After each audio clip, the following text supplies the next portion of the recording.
Olá, bom dia a todos. Como vocês estão? Hoje nós vamos falar sobre o silêncio. O silêncio como uma fonte de saúde mental, principalmente, mas como uma fonte de saúde para o nosso bem-estar. E quando eu estava pesquisando para falar sobre o assunto, eu me deparei com um livro que eu achei muito interessante, que ele chama A Força do Silêncio contra a Ditadura do Ruído. Eu não li o livro, claro, mas eu pesquisei algumas sinopses do livro. Eu achei muito interessante e fica a dica para quem se interessar. O livro ele fala, na verdade, ele conta a história de um cardeal e o seu amigo, o Nicolas, que eles decidem visitar um mosteiro um pouco distante de onde eles residiam. E nesse mosteiro ele conhece um monge, um jovem monge, que sofria de esclerose múltipla. E a doença já estava no estágio tão avançado que esse monge ele já não falava mais, ele já não se comunicava. E o cardeal, vendo aquela situação, vendo o estado daquele homem, que apesar da sua incapacidade de falar e de se locomover por conta da doença, o cardeal começa a identificar a divindade do ser daquela pessoa. Ele começa a sentir a presença divina, a presença de Deus naquele homem. E ele começa a repensar muito. Então, o livro ele começa a recorrer sobre como ele começa a repensar sobre a vida, a repensar sobre o poder do silêncio, né? De como caminhar com Jesus. É tão importante você estar no estado de silêncio. Mas, como eu falei, eu não li o livro, né? O vídeo deu uma pausa, mas acho que voltou. Então fica a dica para quem quiser ler, ele chama A Força do Silêncio contra a Ditadura do Ruído. Mas o que eu quero trazer aqui para a gente começar a nossa fala, minha fala, é sobre a ditadura do ruído. Se eu separar a ditadura do ruído para a gente compreender, e eu pegar a palavra ditadura, o significado, segundo Aurélio, ditadura significa governo autoritário, exercido por uma pessoa ou por um grupo de pessoas, com supremacia de poder executivo, em que se suprime ou restringe os direitos individuais do outro. Fiz questão de ler ao pé da letra, porque ditadura remete política e política gera, né, atritos. Então, falei ao pé da letra para não ter problema. Então, se eu pego a palavra ditadura e eu pego o prefixo dela, dita, transformo no verbo ditar, né? Ditar, falar em voz alta para o outro escrever. Lembra dos ditados na escola, né? Então, ditar, eu dito. Quando eu falo em ditadura, eu dito regras, eu dito como você deve se comportar, eu digo como você quer falar. E ruído, ruído é um termo muito comum na comunicação social, onde ele diz que ruído é tudo aquilo que, toda aquela interferência que ocorre dentro da comunicação. Ou seja, eu tentando comunicar para vocês, né? E começa a acontecer falhas que interferem que vocês me escutem bem ou que eu fale bem. Esses ruídos, entre várias classificações, eu vou trazer duas para poder a gente compreender como é que se dá esses ruídos numa comunicação, tá? Por exemplo, existem os ruídos pessoais, né? Minha primeira língua é o português. Então, eu quero me comunicar com uma pessoa que fala inglês, né, aqui nos Estados Unidos, e eu não sei falar o inglês. Então, eu vou me comunicar em português. Então, há um ruído, porque por mais que aquela mensagem seja necessária que seja dita, mas por eu não me fazer compreender pelo outro, que eu não sei falar o inglês, existe um ruído pessoal meu, né? Um problema que parte do meu pessoal, porque eu não sei falar inglês. Então, há um ruído nessa comunicação que eu vou ter com uma pessoa aqui. Ou os ruídos externos, né? Eu estou aqui fazendo a live, você está na sua casa escutando, daqui a pouco chega um carro de som perto de você, você não consegue escutar mais nada, né? Ou eu aqui onde eu estou, daqui a pouco chega um cachorro aqui perto de mim, começa a latir, latir, latir, e interfere nessa comunicação. Você já não consegue mais me escutar. Então, de forma bem sucinta, existem essas duas formas, né, de interferência no diálogo, na conversa, né, entre duas ou mais pessoas. Então, e hoje, se a gente parar para analisar a nossa vida hoje, né, se a gente parar, nossa, como é o meu dia? Né? Como é a minha vida? Se eu pego o meu dia, percebe quantas tarefas você faz? Percebe quantos movimentos ao longo do dia, quantas pessoas você serve, casa, é trabalho, é rua. Faz uma análise de como é o teu dia e percebe quantos ruídos ocorrem ao longo do teu dia. O que é que atrapalha a tua vida? Observa o teu dia e observa quais são as interfaces que acontecem ao longo do teu dia que te faz tomar determinadas atitudes que você não queria. Ou seja, o que te impede de ter um momento de silêncio. Sabe por quê? Porque eu pergunto assim, tá, a tua vida é cheia, né? A vida da gente é cheia, tem muita coisa para fazer, tem muitas tarefas. Mas como é que fica a tua cabeça com tudo isso?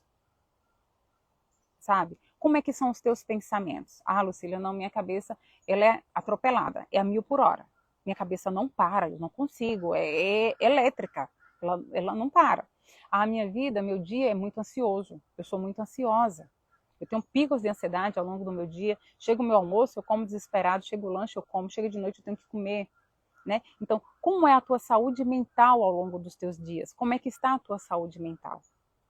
Entende? Então, nós temos esses picos, esses aceleramentos mentais, esse turbilhão de pensamentos, né? São pessoas que sofrem, outras pessoas que sofrem de insônia, pelo simples fato de não pararmos 10, 15, 20, quem pode 30 minutos no dia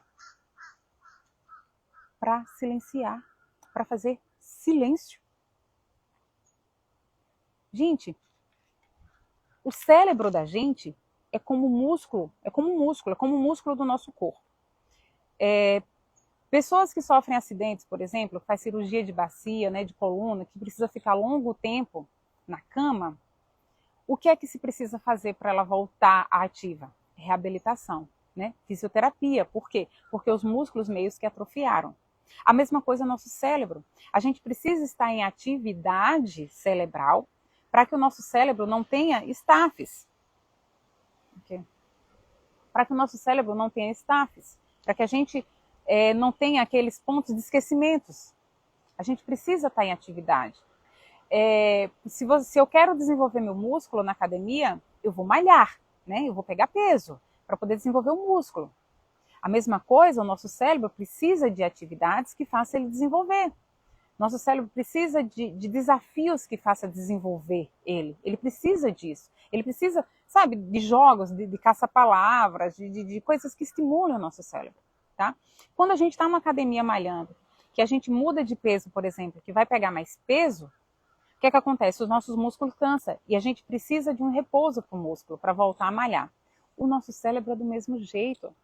Se nós passamos o dia com a cabeça cheia de pensamentos, cheia de coisas, cheia de preocupação, nós precisamos parar 15 minutos que seja para poder dar esse descanso ao cérebro. Ah, Lucília, mas eu durmo 7 horas, 8 horas, tá bom. É diferente. Dormir, ok, você entrou ali na onda zen, você acalmou seu cérebro dormiu, seu cérebro se acalmou. Mas nós precisamos de silêncio, de pausas durante o dia, pausas conscientes, para que seu cérebro compreenda que você está comandando, que naquele momento ele precisa acalmar. Por quê? Qual a leitura que seu cérebro faz? À noite você dorme, sei lá, de 10 às 6 da manhã. Então, seu cérebro entende que naquele horário ele vai dormir, ele vai repousar. Ok.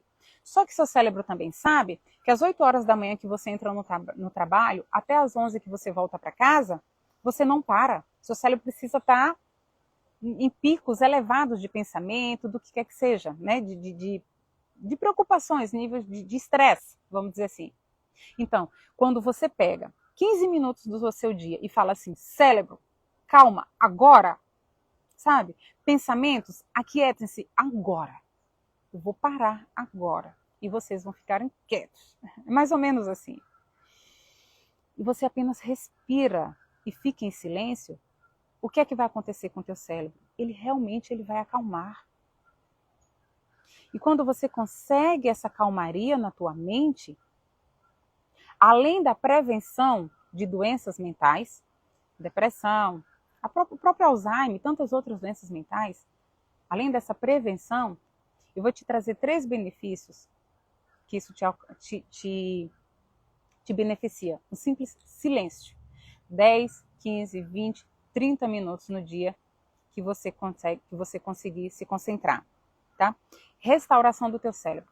Sabe quando o celular tá lá lotado, que ele fica pedindo para você fazer como é que chama?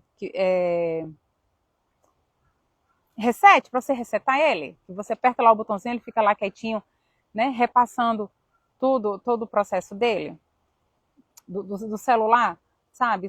Aparelhos que você precisa resetar. Pronto, a mesma coisa é o nosso cérebro. A gente precisa ter momentos no nosso dia para poder ele reativar. O que é que isso acontece?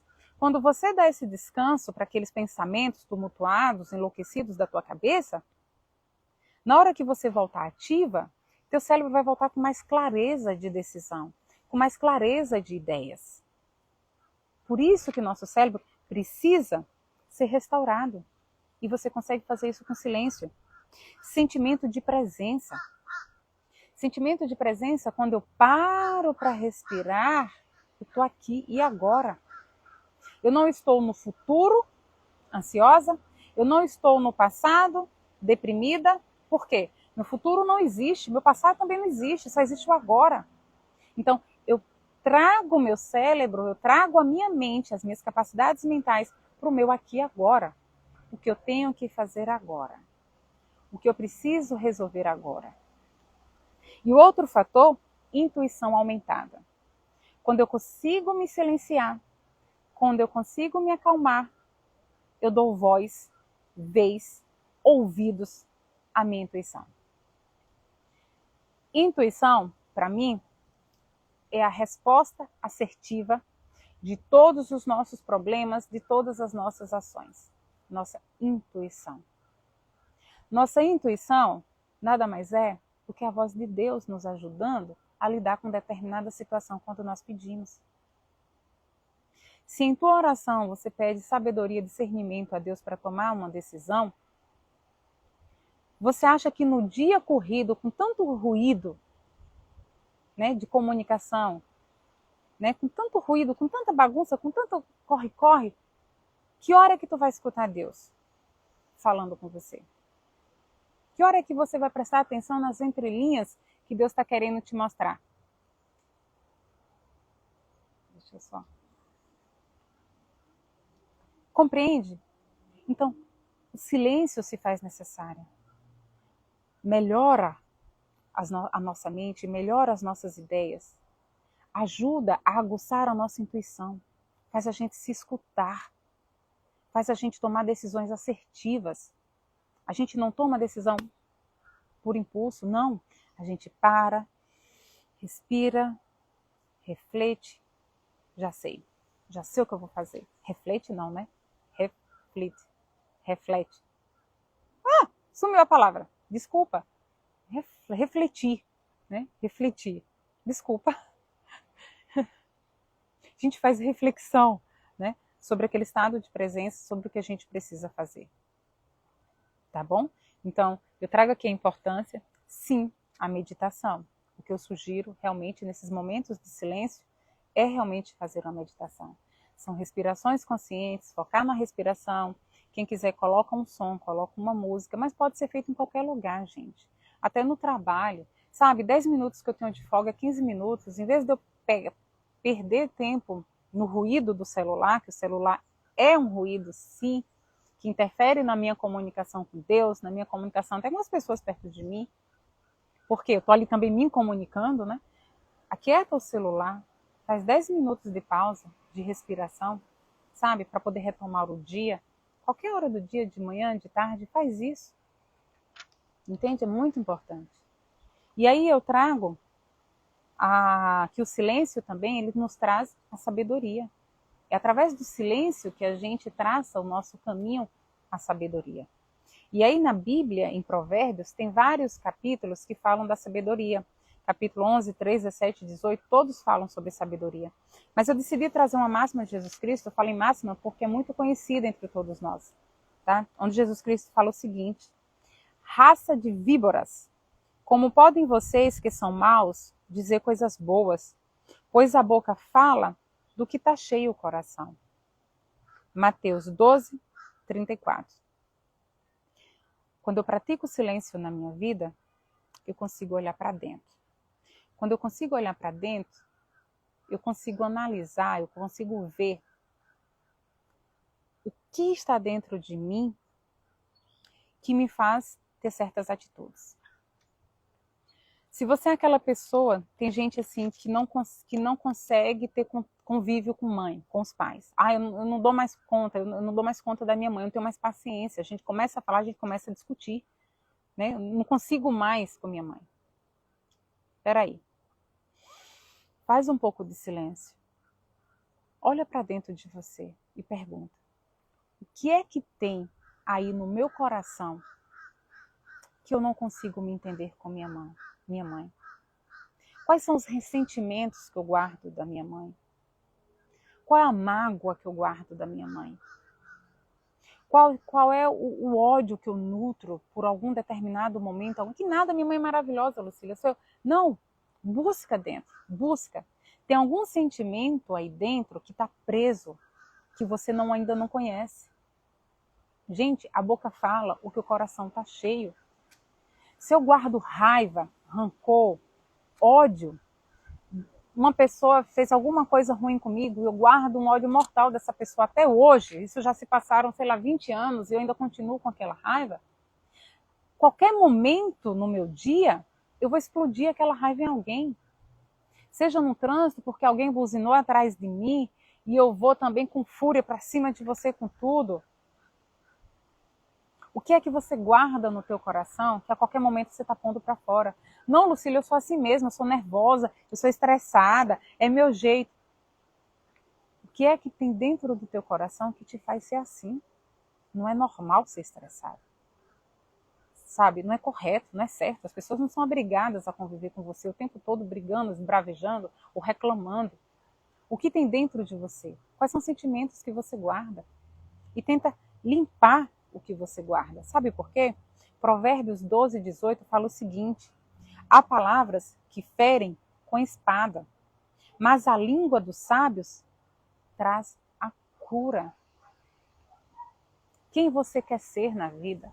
Você quer ser a pessoa que vive empurrando faca nos outros? Espada, né? Que vive apunhalando os outros? Ou você quer levar a cura? Jesus Cristo, quando veio no meio de nós, Jesus Cristo, ele falava coisas duras. Olha esse versículo. Raça de víboras, como podem vocês que são maus dizerem coisas boas? E Jesus fala várias vezes, chama os discípulos, chama as pessoas de tolo.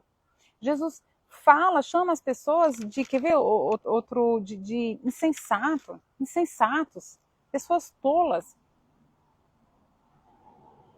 Mas Jesus usava de uma amabilidade para falar. Jesus usava de um respeito para falar, que ninguém saía ofendido, ninguém saía com raiva, ninguém de Jesus. Quantas pessoas Jesus faziam calar a boca? E Jesus era duro no que falava. Aliás, Jesus falava coisas duras, mas ele falava como se ele estivesse cantando. Parece que os discursos de Jesus eram uma bela melodia que atraía as pessoas e fazia as pessoas se calarem para escutá-lo. Percebe? Uma mãe que está vendo o filho indo para um mau caminho e ela sabe que aquilo está errado e ela quer ajudar e ela não consegue e ela vai de forma grossa, você precisa me escutar, e ela vai de forma bruta. Então, muitas vezes não é o que você fala, é a forma como você fala. Uma mãe está ali dando palavras de incentivo para o filho, você precisa parar com isso, mas se ela vai de forma bruta, grossa, arrogante, sabe, exigindo do filho, ela está botando tudo a perder. Por quê? Porque ela está agredindo, ela está ferindo, está machucando, está apunhalando. Mas se você senta, olha nos olhos do teu filho e fala tudo o que você precisa falar com amor, de forma doce, como se você estivesse trazendo melodias junto com aquela fala, você vai ser muito mais compreendido. Tem um ditado que fala: quem cala consente. Gente, é errado. Quem cala é porque é sábio. Não é porque consente, não. É porque está refletindo. É porque está compreendendo o que você falou. Né? Então, quando Jesus falava que as pessoas se calavam, as pessoas entravam em reflexão do que ele estava falando. Compreende? Então, porque normalmente a gente usa aqui, quem cala consente, a gente usa como termo pejorativo, né? Tipo, eu falei mal de você, você calou, é porque você é mal mesmo. Não. Errado. Muitas vezes a gente cala porque não vale a pena debater. Eu me calo muitas vezes ao longo do meu dia, seja lá, em determinados momentos, para buscar reflexão, mas eu demonstro bem mais sabedoria do que como se eu estivesse acatando o que você fala de mim. Claro, estou dando um exemplo se eu estivesse dentro de uma discussão, tá? Eu nunca fui e nunca serei aquela pessoa que não leva desaforo para casa, nunca. Nunca, sabe por quê?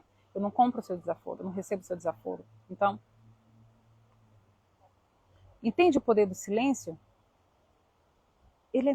O silêncio ele é absoluto. É através do silêncio que a gente tem entendimento da vida da gente. Se tudo o que você fala eu retruco, eu falo, eu coloco por cima, eu reclamo, eu não estou dando brecha para que haja um entendimento e uma real ali na nossa comunicação. Entende como é importante o silêncio, gente? Compreende? É melhor calar do que você ficar falando, se desentendendo. Olhe, se a pessoa te chamou do nome que for, aqueles nomes bem feios, e você retrucou, e você partiu para cima, se aquilo te doeu, é porque você tem aquilo em você. Ah, fulano me humilhou. Eu não gosto de fulano porque fulano me humilhou. Gente, eu já falei em outra live, humilhação não é quem faz, é quem sente. Se você se sentir humilhado, é o teu coração. Eu volto lá o que Jesus falou. A boca fala o que o coração está cheio. A gente sente o que o coração está cheio.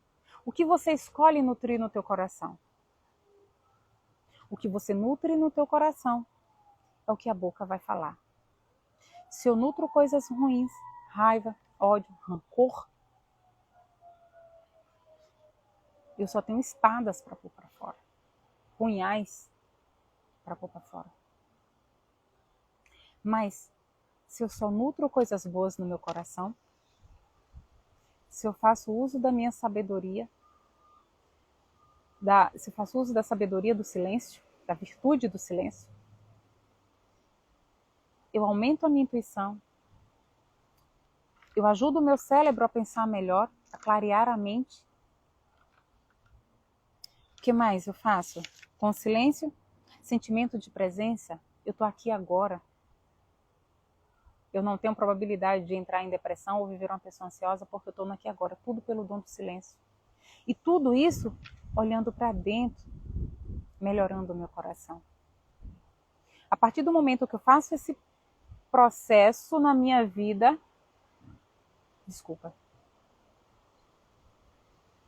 eu vou levar cura. As minhas palavras serão de cura. Entende? E toma Jesus como exemplo. Quantos ensinamentos ele passava, quantas coisas ele falava. E tudo isso era de forma musical. Good morning. Tudo isso era de forma que fizesse as pessoas refletir. Então eu fico aqui, faço o convite para vocês, para que vocês comecem a colocar no dia de vocês rotinas de silêncio. 10, 15, 20, quem puder, 30 minutos. Comece com 5 minutos e vai aumentando ao longo. No início vai parecer difícil, mas tudo é um hábito. Cria o hábito na vida de vocês de fazer silêncio. E eu garanto, é mais fácil a gente se arrepender por uma palavra dita porque um silêncio feito. Então, fico aqui a minha palestra, né?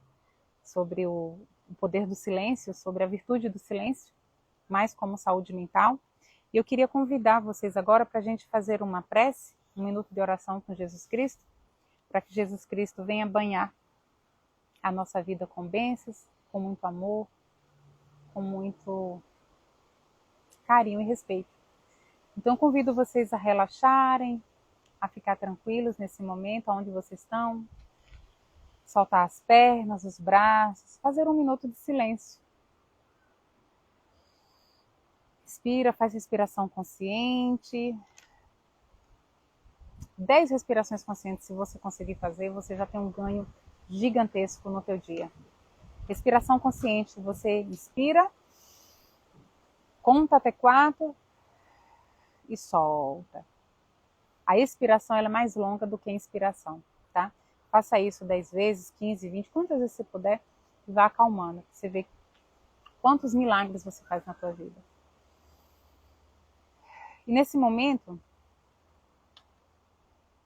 imagina que dos céus desce uma luz dourada. E essa luz banha todo o teu ser. Sabe aquelas fotos de Jesus Cristo, que da mão de Jesus Cristo jorra umas luzes? Então imagina que essa luz que te banha nesse momento vem da mão de Jesus Cristo. É uma luz dourada, linda, que toma conta de todo o teu ser.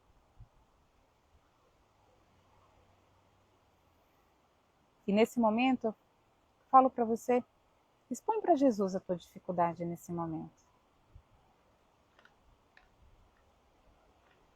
E pede a Jesus discernimento. Discernimento, Senhor, para minhas tomadas de decisões. Dai-nos discernimento, Pai, para a nossa vida. Acende holofortes nesse caminho que nós estamos, cada um na sua caminhada, porque somos meros aprendizes, Pai, nessa vida. Então nos ajuda, Senhor, a compreender os nossos processos, as nossas dificuldades como ensinamentos, como lições. Ajuda-nos a compreender quais são os degraus que precisamos alcançar para chegarmos então à sabedoria e à nossa evolução. Mostra, Pai, qual o melhor caminho a seguir. Gratidão, Senhor. Gratidão pela nossa vida. Gratidão pelo ar que respiramos. Gratidão pela certeza que temos que estás sempre perto de nós. Gratidão por nunca nos abandonar. Gratidão pelos nossos corpos, pela nossa vida, pelo alimento diário, pela nossa força de trabalho, pela nossa força de querer viver.